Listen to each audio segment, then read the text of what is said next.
Hi guys, welcome to my channel.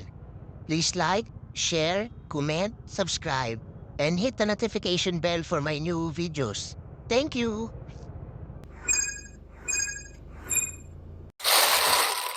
Hi guys, welcome to my channel. So ngayon guys, meron tayong parcel galing kay Shopee Express guys.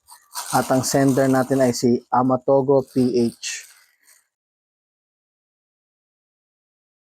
Hindi, wow. So ang order ko rito guys is parang wire connector. Hindi totoo yan. Pero titingnan natin guys kung legit siya seller or hindi. I-unbox natin guys. Paano masabi?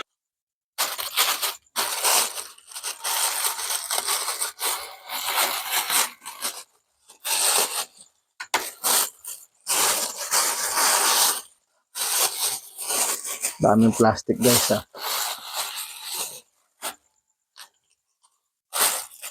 So ito yun guys. Ito yung wire connector.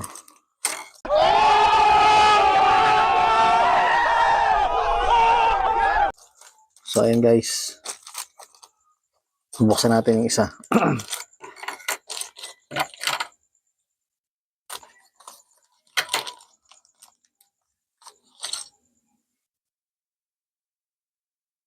So ito yung guys. Wire connector siya. So papasok mo yung wire, dalawa silang wire, tapos iipitin. Yun na. Hola! Thank you for watching.